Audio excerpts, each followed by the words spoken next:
Hello student, आपका स्वागत है स्प्लिट स्टडी चैनल पे। पिछले क्लास में हम लोग संधि डायोड के बारे में पढ़ रहे थे, पीएन जंक्शन डायोड के बारे में पढ़ रहे थे। आज उसी का उपयोग के बारे में हम लोग पढ़ने वाले हैं। ये दो टाइप का पीएन जंक्शन डायोड हम लोग देखे थे, जो कि एक था बैकवर्ड और एक है फॉरवर्ड, मतलब एक रिवर्स बायस और एक फॉरवर्ड बायस के बारे में हम लोग चर्चा किए थे पिछले क्लास में।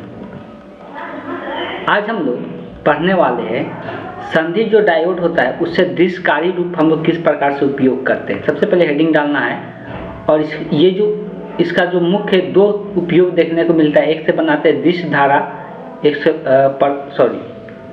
अभी हम लोग बात करें तो इसमें हम लोग पहले दो चीज़ें के बारे में जानना। विद्युत धारा मुख्यतः दो प्रकार के होते हैं, हम लोग पहले से जानते हैं। विद्युत धारा जो प्रवाहित होता है वो दो प्रकार से होता है, एक होता है दृश्य धारा, एक होता है प्रत्यावर्ती धारा। इसके बारे में हम लोग पहले से जानते हैं। ठीक, प्रत्यावर्ती धारा जो हमेशा क्या होता है, हमेशा अपने सिग्नल को चेंज करता रहता है। कुछ देर के लिए पॉजिटिव होता है, फिर निगेटिव होता है, फिर पॉजिटिव होता है, फिर निगेटिव होता है, तो उसको प्रत्यावर्ती धारा कहते हैं। लेकिन दृश्य धारा का बात करेंगे तो ये हमेशा पॉजिटिव होता है ये धारा, इस बात को ध्यान में रखना। अब ये दृश्यकारी शब्द का मतलब क्या है, तो दृश्यकारी शब्द का मतलब यहाँ पे दिया हुआ है, एक ऐसा उपकरण का हम लोग उपयोग करते हैं, एक ऐसा उपकरण बनाते हैं जो क्या करता है, प्रत्यावर्ती धारा को दृश्य धारा में बदलता है। प्रत्यावर्ती धारा को दृश्य धारा में बदलता है, उसी को हम लोग क्या कहते हैं, दृश्यकारी कहते हैं या रेक्टिफायर के नाम से जानते हैं। जैसे इन्वर्टर काम करता है, इन्वर्टर भी उसी बेसिस पर काम करता है, वो दोनों काम करता है। इन्वर्टर एसी को डीसी में बदलता है, हम लोग इसको दृश्य धारा को हम लोग डीसी करंट कहते हैं, इसको एसी कहते हैं। तो एसी को डीसी में भी बदलता है और डीसी को एसी में भी बदलता है, दोनों काम करता है। लेकिन हम लोग दृश्यकारी किसको बोल रहे हैं, जो एसी को डीसी में बदल दे। बात समझ में आया, जो एसी को डीसी में बदल दे उसको हम लोग दृश्यकारी करें।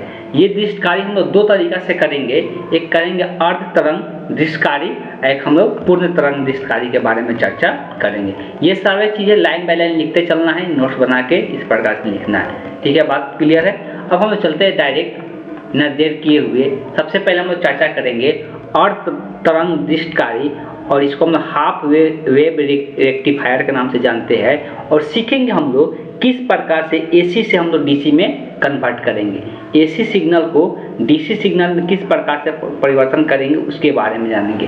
तो वही चीज़ है, अर्ध तरंग दृश्यकारी में क्या होता है, यह एक ऐसा उपकरण है जो प्रत्यावर्ती धारा को आधे भाग को ही क्या कर पाता है, दृश्य धारा में परिवर्तित, मतलब पूरे भाग को दृश्य धारा में परिवर्तित नहीं कर पाता है, सिर्फ आधे भाग को ही दृश्य धारा में परिवर्तित कर पाता है। उसको हम लोग अर्ध तरंग दृश्यकारी के नाम से जानते हैं।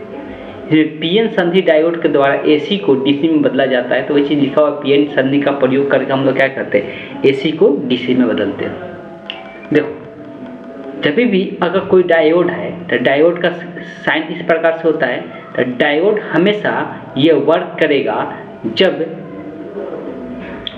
जब ये फॉरवर्ड बायस होगा तब। रिवर्स बायस में डायोड से कोई भी धारा प्रवाहित नहीं होगा, इस बात को समझना है। जब ये रिवर्स बायस का काम करेगा तो इससे कोई भी धारा प्रवाहित नहीं होगा।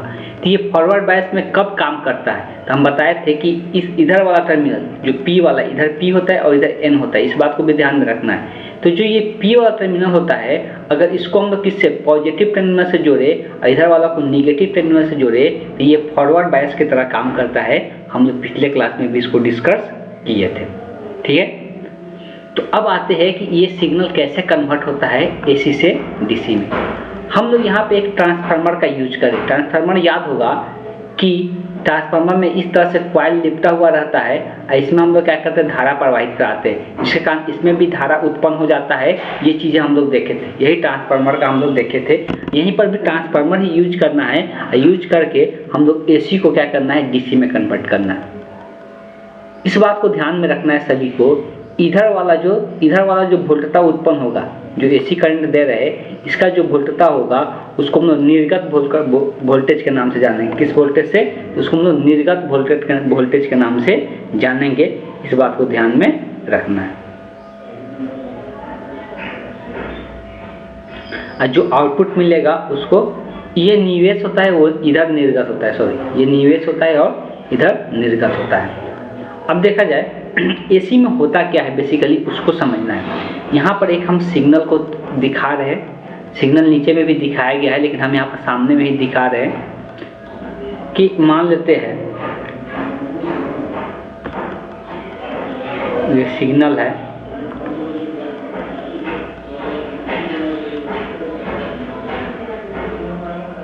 पहले एसी सिग्नल को हम यहाँ पे दिखा लेते हैं।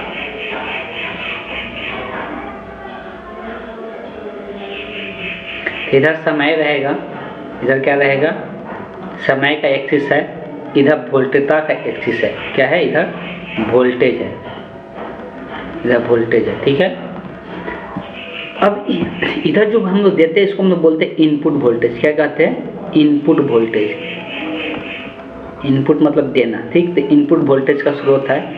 ये जो इनपुट वोल्टेज है एसी करंट में क्या होता है कि कुछ देर के लिए ये टर्मिनल प्लस रहेगा या फिर क्या हो जाएगा, ये माइनस रहता है। अब कुछ समय के बाद यही चीज़ यहाँ पर दिखाया गया P1 और P2 से, कुछ समय के लिए ये प्लस होगा फिर ये वाला क्या होगा, माइनस होगा। तो ये हमेशा चेंज होते रहता है। जैसे कि यहाँ पर दिखा सकते हैं ग्राफ से, ये इतना देर के लिए क्या होगा, पॉजिटिव हुआ, फिर नीचे आ गया मतलब निगेटिव बन गया, फिर ऊपर गया फिर पॉजिटिव बना, फिर नीचे आया फिर निगेटिव बना। तो ये सिग्नल इस तरह से चेंज करते रहता है, पॉजिटिव निगेटिव टर्मिनल। कहने का मतलब क्या है कि यहाँ से लेके यहाँ तक टाइम तक, यहाँ से इस टाइम तक ये क्या रहा, पॉजिटिव रहा, फिर यहाँ से यहाँ तक फिर निगेटिव रहा। ये समान अंतराल में होता है, इस बात को भी ध्यान रखना है, ये समान अंतराल में होता है। तो जब ऐसा होगा इसमें एक विद्युत क्षेत्र उत्पन्न होगा जिसके कारण इसमें भी एक धारा उत्पन्न होता है, इसमें भी एक क्या होगा। इसी के अनुसार हम लोग को यहाँ पे क्या देखने को मिलता है, जब मान लेते हैं कि ये प्लस और ये माइनस है तो ये वाला टर्मिनल उल्टा होता है, शायद यहाँ पर प्लस होगा और यहाँ पर माइनस होगा, ठीक है, जो भी होगा। तो ये इसमें अगर ये प्लस वाला टर्मिनल से जुड़ा हुआ है, ये इधर माइनस वाला टर्मिनल से जुड़ा रहेगा, इधर प्लस और इधर माइनस वाला, तो ये फॉरवर्ड बायस की तरह काम करेगा, मतलब इसमें से सिग्नल पार करेगा और यहाँ पर आउटपुट के रूप में हम लोग को देखने को मिलेगा। तो ये इनपुट वोल्टेज है और यहाँ पे हमको आउटपुट वोल्टेज देखने को मिलेगा। ध्यान से यहाँ पे समझना है क्या होगा, ध्यान से यहाँ पे क्या समझना है, तो यहाँ पर ध्यान देना है कि यहाँ से यहाँ तक जब तक सिग्नल यहाँ तक आ रहा है तो ये फॉरवर्ड बायस की तरह काम करेगा। तो यहाँ पे आउटपुट सिग्नल मिलेगा, मतलब यहाँ तक हमको आउटपुट सिग्नल मिलेगा। तो यहाँ तक ये आउटपुट सिग्नल मिला। जैसे ही ये निगेटिव में हेला तो इसका टर्मिनल भी चेंज हो जाएगा, ये निगेटिव हो जाएगा, ये पॉजिटिव हो जाएगा। इस केस में ये निगेटिव यहाँ पर P वाला निगेटिव वाला से जुड़ गया और यहाँ पर ये वाला N वाला पॉजिटिव वाला से जुड़ गया, तो ये रिवर्स बायस बन गया। क्या बन गया, रिवर्स बायस हो गया। जैसे ही रिवर्स बायस होगा इसमें से सिग्नल कट हो जाएगा, ये सिग्नल पार नहीं करेगा, इसमें धारा प्रवाहित नहीं होगा। जब ऐसा होगा, जब इसमें धारा प्रवाहित ही नहीं होगा, तो इस केस में यहाँ पर शून्य वोल्टता देखने को मिलेगा। आउटपुट में क्या देखने को मिलेगा, शून्य वोल्टता देखने को मिलेगा। जैसे यहाँ पर फिर प्लस होगा, तो फिर जैसे ही प्लस होगा तो फिर से टर्मिनल यहाँ पर चेंज हो जाएगा, ये प्लस से जुड़ जाएगा और ये माइनस से जुड़ जाएगा। तो फिर से हम लोग को आउटपुट के रूप में यहाँ पर देखने को मिलेगा और आउटपुट हम लोग को प्राप्त होगा। फिर यहाँ पर उल्टा होगा, इतना जगह पर फिर निगेटिव हो गया तो ये चेंज हो जाएगा, तो फिर से ये रिवर्स बायस की तरह काम करने लगेगा, हमको कोई भी आउटपुट दिखाई नहीं देगा। तो हम लोग को इसमें क्या हो रहा है, आधा सिग्नल ही प्राप्त हो रहा है। क्या हो रहा है, आधा सिग्नल ही प्राप्त हो रहा है। इसी कारण से इसका नाम हम लोग क्या कर देते हैं, अर्ध तरंग दृश्यकारी कहते हैं। इसी कारण से इसको हम लोग क्या कहते हैं, अर्ध तरंग दृश्यकारी के नाम से जानते हैं। अब आपको समझ में क्लियर ढंग से आ गया होगा। बस इतना सा कॉन्सेप्ट ध्यान में रखना था कि जब भी अगर फॉरवर्ड बायस की तरह ये काम करेगा तो इसमें धारा प्रवाहित होकर इधर जाएगा, लेकिन ये रिवर्स बायस की तरह काम करेगा। अगर रिवर्स बायस कब होता है, जब ये निगेटिव से जुड़ जाए और ये पॉजिटिव से जुड़ा रहे, इधर वाला पॉजिटिव से इधर वाला निगेटिव से रिवर्स बायस बन जाता है। उस केस में इधर कोई भी आउटपुट नहीं मिलेगा, इधर शून्य आउटपुट देखने को मिलेगा आउटपुट के रूप में, ठीक है। तो इसी को हम लोग क्या कहते हैं कि अर्ध तरंग दृश्यकारी के नाम से जानते हैं। जब हम एसी को डीसी में बदल रहे हैं तो हम लोग को आधा सिग्नल ही प्राप्त हो रहा है, आधा कट हो जा रहा है। तो ये तो सही नहीं है ना। तो इसी को ठीक करने के लिए आप देखो क्या क्या बनाना है, ये तो दिखाना ही है डायग्राम। सब जितना चीज़ें दिया हुआ है सबको लिखना भी है, और लिखने के बाद जो डायग्राम बनाना है, यहाँ वाला डायग्राम बनाना है। ये सिर्फ आउटपुट वाला को दिखाएगा जो प्लस वाला होगा, CPA वाला, ठीक है।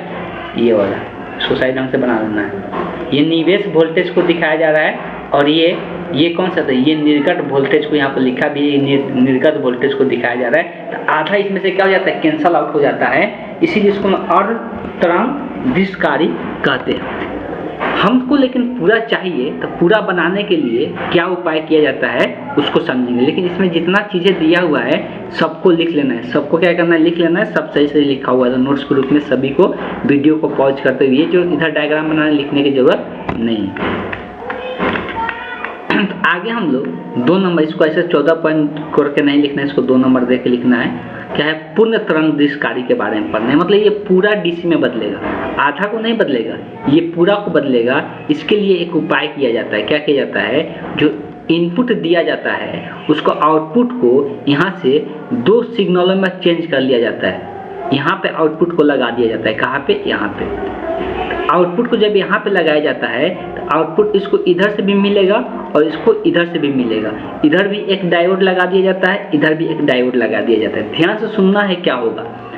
जब मान लेते हैं कि ये पॉजिटिव होगा और ये निगेटिव होगा, जब ये पॉजिटिव होगा और ये निगेटिव होगा तो ये कैसा काम करेगा, फॉरवर्ड बायस की तरह काम करेगा। इसलिए P वाला किससे जुड़ा हुआ है, प्लस से जुड़ा हुआ है, और ये N वाला माइनस से जुड़ा हुआ है, तो ये फॉरवर्ड बायस की तरह काम करेगा।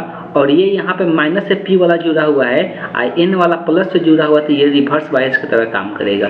इसका मतलब इसमें से कोई सिग्नल नहीं जाएगा, सिर्फ इससे सिग्नल होके जाएगा, तो इससे हम लोग को आउटपुट प्राप्त हो जाएगा।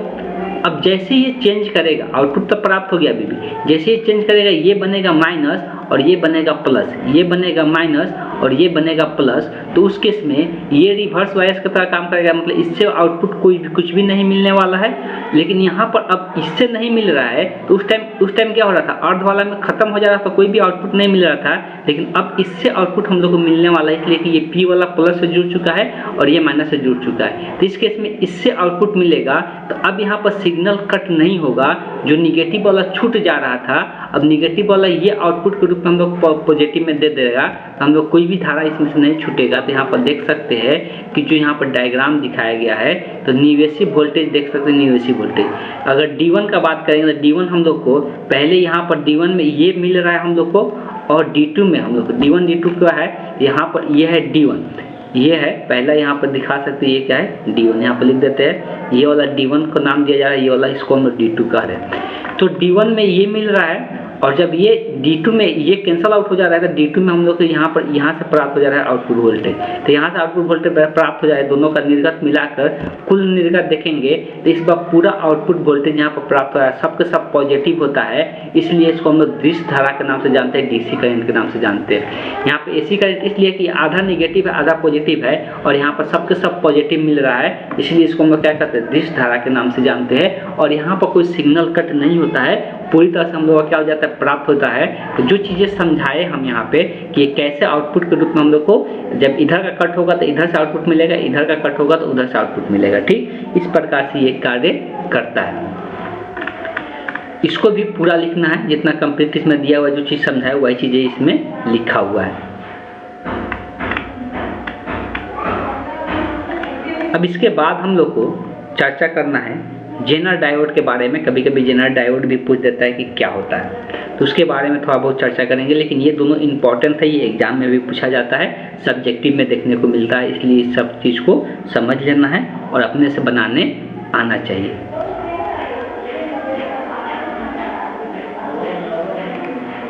बातें जानते हैं जेनर डायोड के बारे में। सबसे पहले जेनर डायोड हेडिंग डालना है और जेनर डायोड का डिफिनीशन इसको लिखना है। जेनर डायोड विशेष रूप से निर्मित ऐसे पीएन संधि डायोड होते हैं जो बिना खराब हुए उत्क्रम भंजक वोल्टेज पर निरंतर कार्य कर। ये उत्क्रम भंजक वोल्टेज क्या होता है उसको थोड़ा समझते हैं। देखिए, जब हम लोग रिवर्स बायस के बात करते हैं, किसका, रिवर्स बायस के डायोड का, देख सकते हैं यहाँ पर वोल्टेज बढ़ा रहे, वोल्टेज बढ़ा रहे, वोल्टेज बढ़ा रहे, लेकिन धारा का मान में उतना वृद्धि नहीं होता है। एक ही बार जैसे यहाँ पर एक ऐसा वोल्टेज पर पहुँचता है जहाँ पर धारा का मान बहुत तेजी से बढ़ता है। धारा का मान क्या होगा, यहाँ पर देख सकते हैं धारा का मान बहुत तेजी से बढ़ा इस वोल्टेज पर। इसी वोल्टेज को हम लोग क्या कहते हैं, इसी वोल्टेज को हम लोग किस नाम से जानते हैं, भंजक वोल्टेज के नाम से जानते हैं। और ये उत्क्रम मतलब रिवर्स बायस में देखने को मिलता है। और रिवर्स बायस में ऐसा होने के कारण क्या होता है, जो डायोड होता है ज़्यादा जल्दी खराब होने का चांसेस रहता है, ज़्यादा जल्दी खराब होने का चांसेस रहता है। इसलिए कि यहाँ पर वोल्टेज यहाँ इतना आते ही करंट थक से एक ही बात बहुत तेजी से बढ़ता है, जिसके कारण पीएन संधि जो डायोड होता है वो बहुत ज़्यादा चांसेस रहता है खराब हो जाए। तो उसी के कारण से उसके एक ऐसा उपाय निकाला गया, जो बनाया गया क्या, जेनर डायोड का निर्माण किया गया, जो कि ये खराब होने वाला दिक्कत जो उत्पन्न हो रहा था वो क्या हो जाता है, खत्म हो जाता है। जो खराब होने वाला जो दिक्कत उत्पन्न हो रहा था वो खत्म हो जाता है। तो उसी को हम लोग किस नाम से जानते हैं, जेनर डायोड के नाम से जानते हैं। बात समझ में आ गया। अब इस जेनर डायोड का यूज किया जाता है वोल्टता नियंत्रण के लिए, मतलब वोल्टेज को नियंत्रण करने के लिए। तो ये अगला हेडिंग डालना है, वोल्टता नियंत्रक के रूप में जेनर डायोड का प्रयोग किया जाता है। इसको पूरा यहाँ से लेके यहाँ तक लिखना है। ऐसा क्यों यहाँ पर देखो, यहाँ पर देख सकते हो, होता क्या है ना कि दृश्यकारी निवेशी वोल्टता में परिवर्तन अगर करते हैं, जो निवेशी वोल्टेज मतलब जहाँ पे ये आउटपुट देते हैं, आउटपुट वोल्ट इनपुट वोल्टेज देते हैं, इनपुट वोल्टेज में अगर परिवर्तन करते हैं तो दृश्यकारी वोल्टता रेक्टिफायर वोल्टेज में भी परिवर्तन होता है। मतलब जो आउटपुट वोल्टेज मिलता है, रेक्टिफायर वोल्टेज होता है, उसमें भी परिवर्तन हो जाता है। लेकिन हम चाहते हैं कि इसमें कोई भी परिवर्तन करे तो इसके आउटपुट वोल्टेज में कोई भी परिवर्तन न हो, इसके आउटपुट वोल्टेज में कोई भी परिवर्तन न हो। तो उसी के लिए हम लोग क्या करते हैं, जेनर डायोड का उपयोग करते हैं। यहाँ पर देख सकते हैं इसके आउटपुट वोल्टेज हम यहाँ से लेना चाहते हैं, तो इस आउटपुट जेनर डायोड को इसके बीच में जोड़ दिया गया है। इसके बीच में जोड़ने के कारण ये जो वोल्टता में अंतर लाते हैं, इसके धारा में तब परिवर्तन होगा, लेकिन इसके वोल्टता में कोई भी परिवर्तन होने नहीं देता है, और इसके बीच का वोल्टेज में कोई परिवर्तन नहीं आता है। ये किस कारण से कर पाता है, तो ये जेनर डायोड ऐसा काम कर पाता है। इसलिए इसको हम लोग कहते हैं वोल्टता नियंत्रक के रूप में जेनर डायोड का प्रयोग किया जाता है। इसको पूरा यहाँ से लेके यहाँ तक लिख लेना है, और इस डायग्राम को बना लेना है जेनर डायोड के बारे में। ठीक, तो ये वोल्टता नियंत्रण का काम करता है, इस बात को ध्यान में रखना है। अब हम लोग थोड़ा सा बात करेंगे सौर सेल के बारे में, जो सौर ऊर्जा भी बोला जाता है। सोलर सेल हम लोग जानते हैं, सोलर सेल के बारे में चर्चा करेंगे। जो सोलर प्लेट रखा जाता है छतों पर धूप में रख के क्या किया जाता है, उससे विद्युत उत्पन्न किया जाता है, जो हम लोग बैटरी वगैरह चार्ज करने में या अलग अलग उपकरण चलाने में हम लोग प्रयोग करते हैं सोलर सेल का। ये कैसे काम करता है, तो इसमें भी क्या लगा रहता है, तो इस बात को ध्यान में रखना है। इसमें भी पीएन जंक्शन डायोड का प्रयोग किया जाता है, पीएन जंक्शन डायोड का प्रयोग किया जाता है। तो ये चीज़ लिखा हुआ है इसमें। सौर सेल एक पीएन जंक्शन डायोड है जो सौर ऊर्जा के सीधे विद्युत ऊर्जा में परिवर्तित कर देता है। तो सौर ऊर्जा मतलब सूर्य के प्रकाश को ये किस में बदल देता है, विद्युत ऊर्जा में बदल देता है।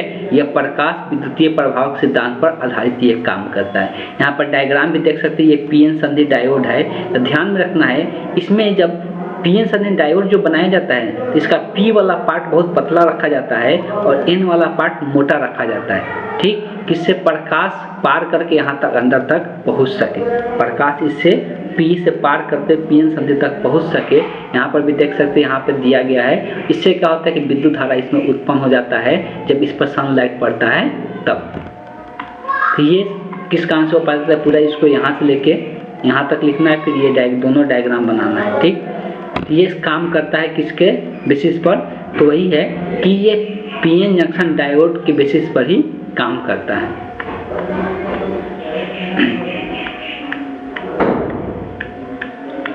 अगला है प्रकाश उत्सर्जन डायोड। इसमें भी डायोड का ही प्रयोग किया जाता है, जिसको एलईडी लाइट के नाम से हम लोग जानते हैं। जितना भी आज के डेट में जितना भी हम लोग बल्ब वगैरह यूज करते हैं घरों में, उसमें कौन सा लाइट लगा रहता है, तो एलईडी लाइट लगा हुआ रहता है। तो वो भी कैसे काम करता है, तो वो भी उसमें भी क्या होता है, डायोड लगा रहता है। तो डायोड उसमें से क्या होता है, फोटोन बाहर निकलता है इलेक्ट्रॉन के गति के कारण, फोटोन बाहर निकलता है इलेक्ट्रॉन के गति के कारण। तो चीज़ दिया हुआ है। प्रकाश उत्सर्जक डायोड एक उच्च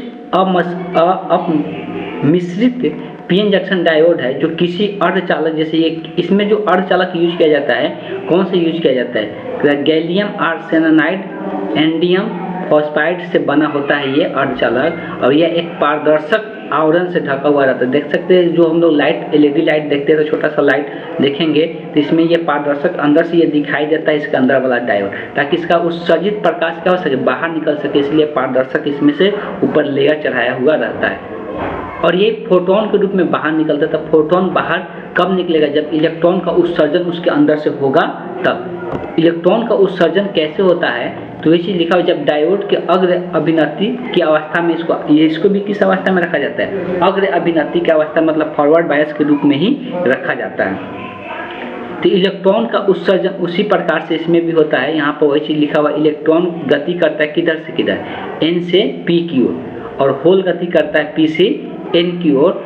और इसी चीज़ को जब गति करता है तो गति करने के दौरान ये हम लोग बोल सकते हैं कि ये ऊर्जा जो स्तर होता है इसमें बताया जाता है, उच्च ऊर्जा स्तर से क्या होता है, निम्न ऊर्जा स्तर में इलेक्ट्रॉन इंटर करता है, जिसके कारण फोटोन का उत्सर्जन होता है, जिसका हम बोल सकते हैं लाइट का उत्सर्जन हम लोग को देखने को मिलता है। इसी कारण हम लोग को जलते हुए नजर आता है।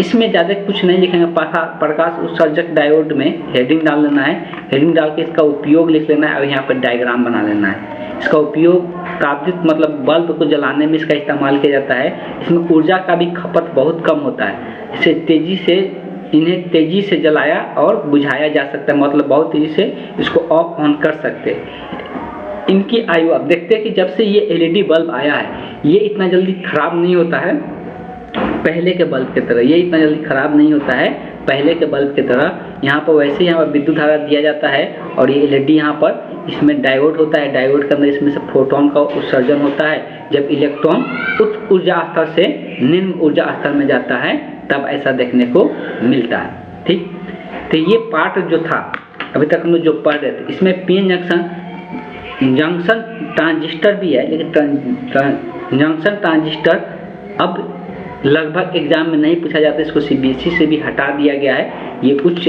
वर्ग के लिए ट्रांजिस्टर के बारे में चर्चा किया जाता है, तो ये चीज़ें हम लोग नहीं पढ़ेंगे इसमें। अब हम लोग डायरेक्ट बिना देर किए हुए अब इसमें जो अगला टॉपिक होगा वो हम लोग पढ़ने वाले हैं। कौन सा, तो लॉजिक गेट, जो कि बहुत ज़्यादा इम्पॉर्टेंट है।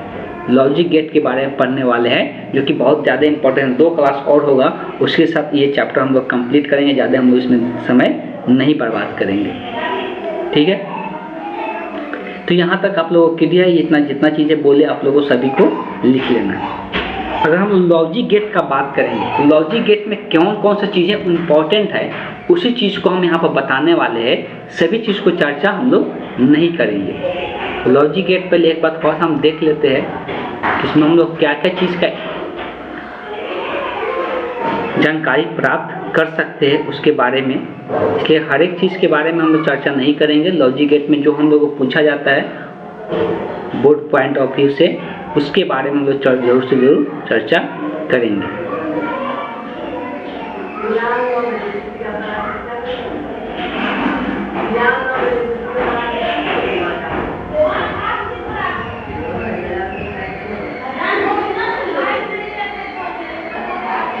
इसमें binary to decimal, decimal to binary पूछा जाता है चेंज करने के लिए। बाइनरी टू डेसिमल और डेसिमल टू बाइनरी में चेंज करने के लिए पूछा जाता है, तो उसके बारे में थोड़ा बहुत हम लोग चर्चा करेंगे। बाइनरी से डेसिमल या डेसिमल से बाइनरी किस प्रकार से हम लोग चेंज करते हैं उसके बारे में हम लोग यहाँ पर चर्चा करने वाले हैं। देख लेते हैं आगे।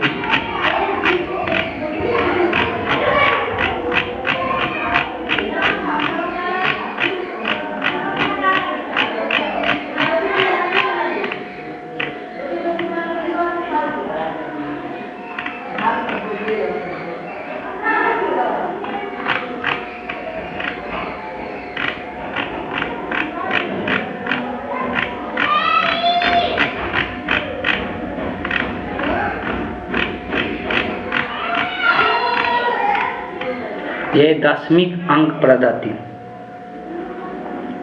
डेसिमल नंबर और बाइनरी नंबर का चर्चा किया जाता है। डेसिमल नंबर कहाँ से, डेसिमल नंबर में जो अंक होता है वो 0 से 9 तक होता है। डेसिमल नंबर में जो अंक होता है वो कितना से कितना होता है, 0 से 9 तक होता है डेसिमल नंबर का अंक। अगर बाइनरी का बात करें तो बाइनरी में सिंपल 0 और 1 का ही उपयोग किया जाता है। 0 और 1 से ही सारे संख्याओं को दर्शाया जाता है। लेकिन डेसिमल में 0 से 9 तक होता है, मतलब उसमें टोटल जो संख्या होता है कितना होता है, 10 होता है संख्या। बाइनरी इसका नाम इसलिए दिया जाता है, इसमें 2 ही संख्या होता है, इसलिए इसको हम लोग बाइनरी कहते हैं। तो इसको डिटेल में हम लोग ऐसा करते हैं, नए वीडियो में शुरू करेंगे तो अच्छा रहेगा। तो इसको हम लोग नए वीडियो में शुरू करते हैं। आज की क्लास को हम यहीं पे एंड करते हैं।